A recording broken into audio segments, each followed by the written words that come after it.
Assalamualaikum warahmatullahi wabarakatuh.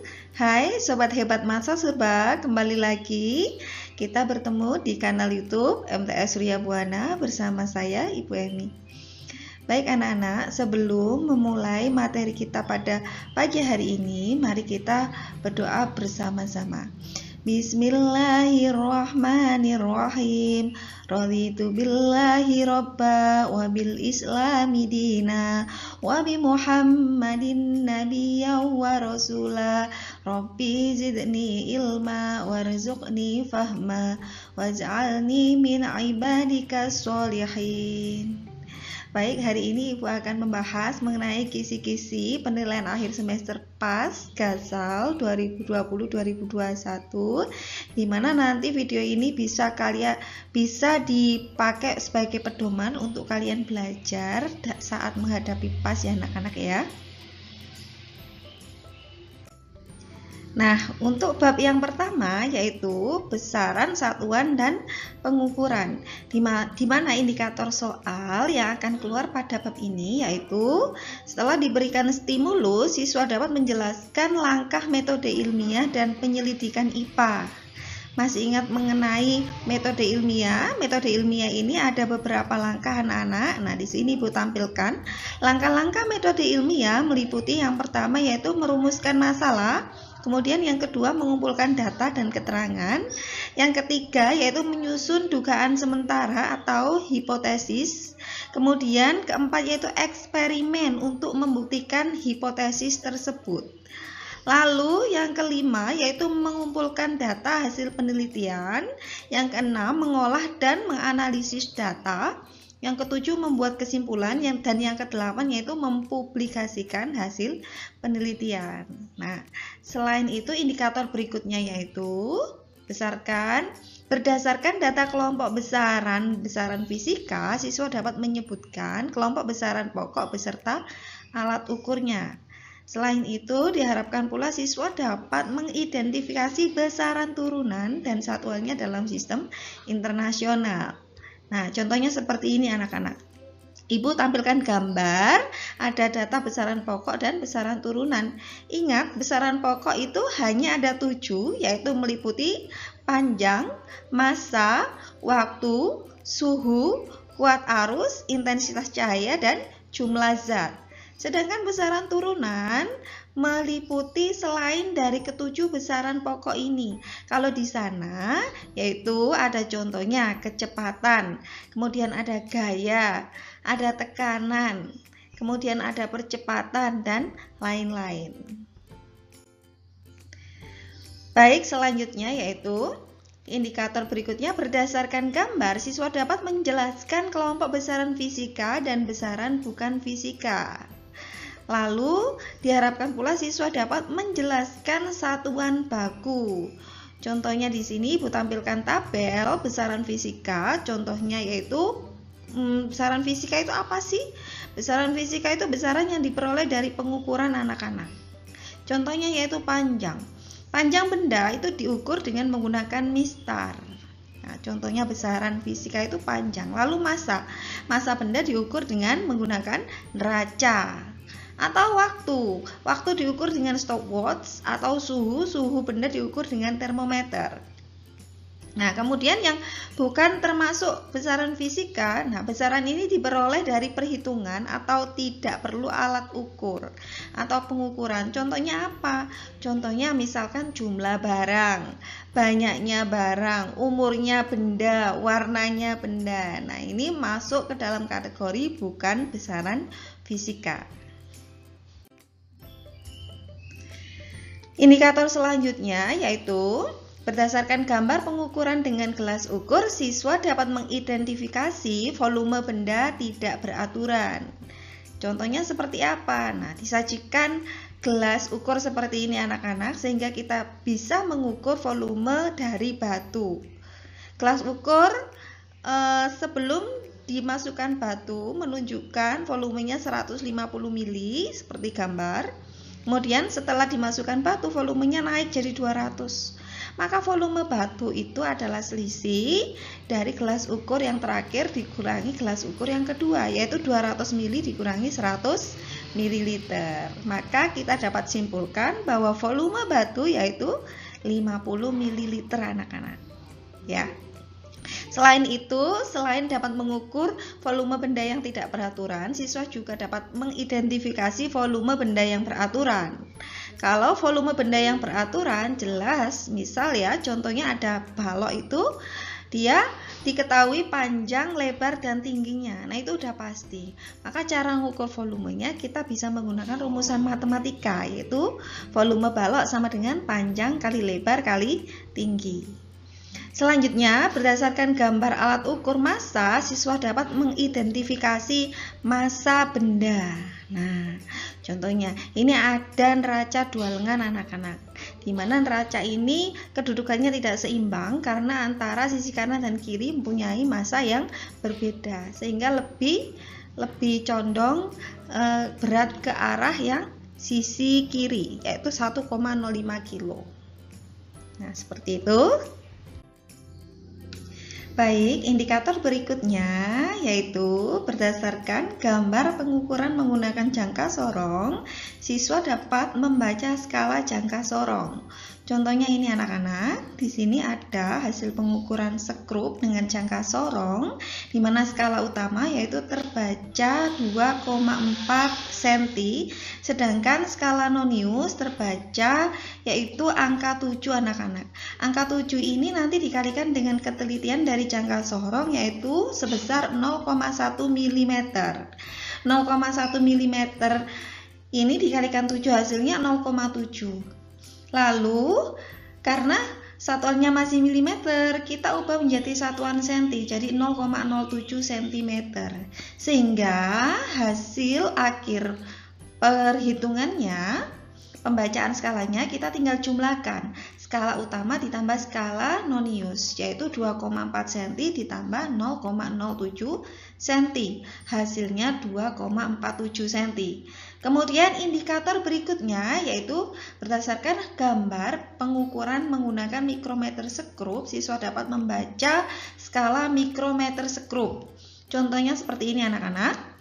Nah, di sini ada mikrometer sekrup, hasil pembacaan skalanya, skala utamanya sebesar 4,5 mm, sedangkan skala noniusnya, angka yang berimpit langsung dengan skala utama yaitu angka 38. Angka 38 ini dikalikan dulu dengan ketelitian dari mikrometer sekrup anak-anak, yaitu sebesar 0,01 mili, sehingga didapat nilai 0,38 mm. Nah, kita tinggal menjumlah aja antara skala utama dengan skala nonius. 4,5 mm ditambah 0,38 mm hasilnya 4,88 mm. Baik, selanjutnya yaitu ke bab 2 klasifikasi makhluk hidup. Di sini indikator soalnya siswa dapat menjelaskan tujuan pengklasifikasian makhluk hidup. Selain itu, berdasarkan gambar tanaman yang terkena cahaya matahari, pertumbuhan dan perkembangan manusia, serta data morfologi makhluk hidup, siswa dapat menjelaskan ciri dari makhluk hidup. Baik, apa sih tujuan pengklasifikasian makhluk hidup? Kenapa makhluk hidup itu perlu dikelompok-kelompokkan? Seperti itu ya. Nah, tujuannya agar kita itu lebih mudah untuk mempelajari tentang makhluk hidup. Nah, berikut adalah ciri-ciri dari makhluk hidup anak-anak, yaitu yang pertama, makhluk hidup itu bisa bergerak, lalu bisa bernapas, membutuhkan makanan, tumbuh dan berkembang biak. Kemudian makhluk hidup itu juga peka terhadap rangsang. Nah, kalau gambar seperti ini, gambar ini menunjukkan bahwa makhluk hidup itu tumbuh dan berkembang. Seperti itu ya, dari masa ke masa yang awalnya dari anak kecil sampai menjadi dewasa. Kemudian itu ada siklus daur hidup dari kupu-kupu. Nah, di mana kupu-kupu tersebut sedang mengalami proses reproduksi atau perkembangbiakan. Kemudian indikator berikutnya yaitu berdasarkan data tingkatan takson, siswa dapat menjelaskan urutan takson, baik takson hewan maupun takson tumbuhan. Nah, urutannya seperti ini anak-anak. Dimulai dari kingdom. Kingdom itu adalah kerajaan. Kerajaan, kemudian selain itu urutannya kingdom. Apabila kingdom hewan, maka dimulai dengan filum. Berikutnya ya, filum, kelas, ordo, famili, genus, dan spesies. Sedangkan jika kingdom tumbuhan itu berikutnya dimulai dengan divisi. Divisi, kelas, ordo, famili, genus, spesies. Semakin tinggi tingkatan taksonnya, maka persamaan ciri makhluk hidup itu semakin sedikit. Sedangkan semakin rendah tingkatan taksonnya, maka jumlah anggota semakin sedikit atau persamaan ciri dari makhluk hidup itu semakin banyak kalau tingkatan taksonnya semakin rendah. Baik, selanjutnya yaitu indikator berikutnya berdasarkan data kunci dikotomi tumbuhan, siswa dapat menentukan kunci dikotomi suatu tumbuhan. Contohnya, nah di sini ada kunci determinasi dari tumbuhan di mana ada 1A dan 1B, 2A, 2B, 3A, 3B, 4A, 4B, 5A, 5B. Coba kita amati baik-baik. 1A tumbuhan yang berspora. Nah, itu ya. Kemudian 1B tumbuhan yang tidak berspora. Kita cocokkan dengan data kunci determinasi dari, misal contohnya ini suplir. Suplir kita diminta untuk mencari kunci determinasi dari suplir, maka kita bisa susun dari mulai urutan yang pertama 1A atau B. Suplir itu salah satu jenis tumbuhan paku-pakuan anak-anak. Coba kalau paku-pakuan dia masuk ke dalam kategori yang berspora atau tidak. Nah, kalau paku ini berspora, maka kita dapat masukkan ke kelompok 1A, yaitu tumbuhan yang berspora. Selanjutnya kunci determinasi dari suplir itu dari 1A ke 2A. 2A itu tumbuhan yang berbatang jelas. Nah, di situ sudah menunjukkan seret suplir. Berarti kunci determinasi dari suplir yaitu 1A, 2A. Sudah selesai, cukup. Kemudian yang kedua yaitu lumut. Lumut kunci determinasinya dimulai dari 1A. Kenapa? Karena tumbuhan lumut ini berspora. Setelah itu masuk ke nomor 2. 2 ini lumut masuk ke 2B, yaitu tumbuhan yang tidak berbatang jelas. Jadi lumut ini masih tumbuhan yang sederhana anak-anak, sehingga dia memiliki batang, daun, dan akar yang belum jelas. Ya, sehingga kunci determinasi dari lumut yaitu 1A, 2B. Sudah selesai, ketemu lumut gitu ya. Kemudian kedelai. Kedelai ini masuk ke dalam kategori tumbuhan apa? Berspora atau tidak? Lah, di situ dimulai dari 1B. Kenapa? Karena kedelai ini masuk tumbuhan yang tidak berspora. Kemudian lanjut 3A. 3A itu adalah bahwa kedelai itu masuk ke dalam tumbuhan berbiji tertutup anak-anak. Selanjutnya 4A. 4A ini bahwa kedelai masuk bijinya itu berkeping 2 atau tanaman dikotil. Kemudian yang terakhir masuk ke 5A. 5A ini bahwa kedelai itu tumbuhan yang berbunga bentuknya kupu-kupu. Jadi kita bisa dapatkan kunci determinasi dari kedelai yaitu 1B, 3A, 4A, dan 5A. Selanjutnya yaitu terung. Terung ini dimulai dari poin 1 masuk ke dalam kategori 1B karena terung ini masuk ke dalam tumbuhan yang tidak berspora. Kemudian 3 yaitu 3A. 3A ini yaitu bahwa terung ini berbiji tertutup anak-anak. Kemudian 4A. 4A ini masuk kategori bahwa terung ini bijinya berkeping 2 atau masuk ke dalam tumbuhan dikotil. Dan yang terakhir 5B. 5B bahwa terung ini berbunga rompet. Baik, seperti itu ya. Indikator selanjutnya yaitu berdasarkan gambar protista, siswa dapat menentukan ciri hewan bersel 1. Masih ingat, hewan bersel 1 itu contohnya apa saja? Nah, di sini. Hewan bersel 1 itu dibagi menjadi 4 kelompok besar. Yang pertama ada Rhizopoda, Ciliata, Flagellata, dan Sporozoa. Kemudian contoh dari Rhizopoda anak-anak. Contoh dari Rhizopoda salah satunya adalah amoeba. Ya. Rhizopoda itu berarti hewan mempunyai kaki semu. Kemudian Ciliata. Ciliata itu adalah makhluk hidup yang mempunyai alat gerak berupa rambut getar. Contohnya di sini ada Paramecium. Sedangkan untuk Flagellata itu contoh makhluk hidup yang alat geraknya berupa bulu cambuk. Contohnya adalah Euglena. Lalu selain itu berdasarkan gambar invertebrata, siswa dapat menunjukkan kelompok invertebrata. Nah, ini ya, akan keluar berikutnya itu adalah invertebrata. Masih ingat invertebrata itu apa? Nah, hewan itu kan dibagi menjadi 2 anak-anak. Ada yang vertebrata atau bertulang belakang, dan ada yang invertebrata atau tidak bertulang belakang. Kalau yang vertebrata ini dibagi menjadi 5 kelompok besar, yaitu ada aves, Pisces, amfibi, reptil, dan mamalia. Sedangkan invertebrata itu meliputi yang pertama ada Porifera, Coelenterata, ada Echinodermata, kemudian ada Nematelmintes, Annelida, kemudian ada Arthropoda, dan lain-lain. Itu adalah contoh hewan yang tidak bertulang belakang.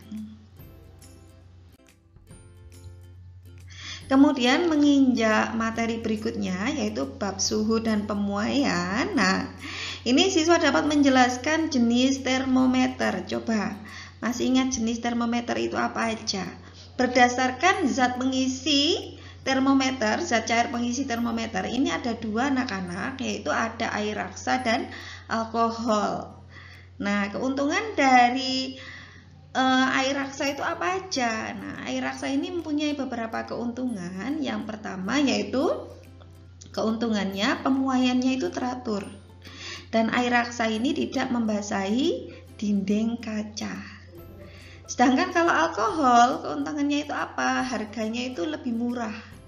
Dan alkohol ini bisa mengukur suhu yang sangat rendah anak-anak, yaitu sampai minus 150 derajat Celcius.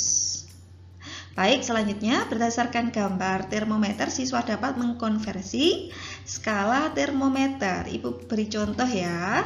Nah, di sini ada skala termometer P dengan skala termometer Fahrenheit. Nah, diminta jika dalam termometer Fahrenheit itu menunjukkan angka 92 derajat, maka termometer P jika dibaca dengan skala termometer P itu berapa? Nah, menggunakan persamaan seperti ini anak-anak ya. Yaitu angka yang penting itu sudah tahu ya, titik tetap atas dan titik tetap bawahnya itu berapa. Nanti kita bisa mengerjakan. Oke, nah kita tulis P itu berarti angka yang mau dicari di skala termometer P dikurangi dengan titik tetap bawah yaitu 20 per titik tetap atas dikurangi titik tetap bawah 110 dikurangi 20 sama dengan, nah dilihat skala Fahrenheitnya yaitu terbaca 92 derajat dikurangi titik tetap bawahnya 32 dibagi dengan 212. Nah, ini titik tetap atas dikurangi titik tetap bawahnya yaitu 32. Maka kita bisa dapat P-20 per 90 sama dengan 60 per 180. Nah, ini dengan perkalian silang bisa kita peroleh P-nya sama dengan 50 derajat P gitu ya. Jadi ketika suhu suatu benda itu diukur dengan skala Fahrenheit menunjukkan angka 92, maka ketika diukur dengan termometer P 50 derajat P. Nah, demikian anak-anak. Selanjutnya, indikator berikutnya yaitu siswa dapat menjelaskan pemuaian panjang. Coba Ibu kasih contoh soal pemuaian panjang. Di sini ada batang tembaga pada suhu 20 derajat Celcius, panjangnya 50 cm. Kemudian dipanaskan sampai suhu 100 derajat Celcius. Jika koefisien muai panjang tembaga itu 1,7 kali 10 pangkat minus 5, berapa panjang batang tembaga sekarang? Nah, penyelesaiannya kita jabarkan dulu anak-anak, diketahui apa aja di situ. Nah, di situ ada suhu awal sebelum dipanasi 20 derajat Celcius. Lalu panjang tembaga mula-mula 50 cm. Kemudian suhu akhir, suhu tembaga setelah dipanasi itu 100 derajat Celcius. Koefisien muai panjang dari tembaga yaitu 0,000017 per derajat Celcius. Ditanya panjang batang tembaga akhir setelah dipanasi, L gitu ya. Maka jawabannya kita cari dulu. Delta T perubahan suhunya berapa? Suhu akhir dikurangi suhu awal, 100 dikurangi 20 hasilnya 80 cm. Maka kita tinggal masukkan ke persamaan untuk mencari panjang batang tembaga setelah dipanasi, yaitu L sama dengan L0 dalam kurung 1 plus alfa kali delta T gitu ya. L sama dengan L0 nya kan 50 cm, tulislah 50 cm dalam kurung 1 plus, nah koefisien muai panjangnya sebesar 0,000017 dikali dengan delta T perubahan suhunya yaitu 80 derajat Celcius. Sehingga kita peroleh 50 dalam kurung 1 plus 0,00136 anak-anak. Sehingga didapatkan nilai akhirnya yaitu 50,068 cm. Jadi panjang batang tembaga sekarang yaitu setelah dipanasi ya, yaitu sebesar 50,068 cm. Baik, indikator selanjutnya yaitu siswa dapat menjelaskan konsep bimetal. Nah, bimetal ini berarti ada dua logam yang beda jenisnya digabung menjadi satu ya. Nah, itu ada contoh gambarnya. Ada logam A digabung sama logam B. Nah, ketika bimetalnya itu dipanaskan akan melengkung ke arah logam B. Nah, ini menandakan bahwa koefisien muai panjang dari logam A itu lebih besar dari logam B. Ya, logam A koefisien muai panjangnya lebih besar sehingga lebih cepat panjang, jadi melengkungnya ke arah B anak-anak. Selanjutnya sebaliknya, jika didinginkan maka akan melengkung ke arah A karena koefisien muai panjang A ini lebih besar sehingga kalau didinginkan dia akan lebih cepat mengkerut. Nah, kebalikannya ya, dilihat dulu kondisinya, dipanaskan atau didinginkan. Baik, bab berikutnya yaitu energi dalam sistem kehidupan. Nah, indikator soal yang akan muncul yaitu berdasarkan data energi, siswa dapat menentukan jenis energi. Nah, jenis energi itu apa aja? Di sini Ibu dapat mencontohkan dari jenis-jenis energi. Itu ada energi kinetik, energi potensial, energi mekanik gitu ya. Nah, jika energi kinetik itu energi yang dimiliki benda saat benda itu sudah bergerak. Jika energi potensial, energi yang dimiliki benda saat benda itu masih dalam keadaan diam dan memiliki posisi tertentu, ya, ketinggian tertentu dari permukaan tanah, kayak gitu. Sedangkan energi mekanik ini adalah penjumlahan dari energi kinetik ditambah energi potensial. Selain itu, kita juga dapat mengenal istilah energi elastisitas, energi kimia, ada energi nuklir anak-anak, energi pusat gravitasi, dan lain-lain. Kemudian siswa dapat menyebutkan satuan energi. Ingat satuan energi itu apa? Yaitu dalam sistem internasional satuan energi adalah joule. Adapun satuan energi yang lain yaitu kalori, ERG, dan lain-lain. Kemudian berdasarkan data sumber energi, siswa dapat menentukan jenis energi berdasarkan sumbernya. Apa aja? Nah, di sini ada energi yang terbarukan, ada energi yang tak terbarukan. Yang terbarukan contohnya ada sinar matahari, ada angin, ada air. Kemudian yang tak terbarukan apa? Yang tak terbarukan itu biasanya berasal dari hasil tambang, pertambangan. Nah, contohnya ada bahan bakar fosil, ada BBM, batu bara. Nah, kayak gitu. Nuklir itu termasuk ke dalam energi yang tidak terbarukan. Selanjutnya yaitu indikator soal yang akan muncul. Siswa dapat menyebutkan sumber energi fotosintesis. Nah, di sini Ibu punya proses fotosintesis, di mana sumber energi fotosintesis itu berasal dari sinar matahari. Bahan baku yang dibutuhkan yaitu berupa air dan karbon dioksida. Nanti dengan bantuan cahaya matahari dan uap air akan membentuk makanan bagi tumbuhan, yaitu berupa C6H12O6 atau glukosa dan energi serta oksigen ya anak-anak ya. Maaf, Ibu salah sebut. Tadi yang benar akan menghasilkan C6H12O6 dan oksigen. Nah, C6H12O6 ini glukosa, dia sebagai makanan bagi tumbuhan. Selanjutnya, siswa dapat menjelaskan sumber energi yang berasal dari zat makanan. Itu apa aja? Nah, misal sumber makanan yang menghasilkan karbohidrat, contohnya adalah roti, gandum, beras, nah kentang itu sumber karbohidrat. Kalau sumber protein apa aja?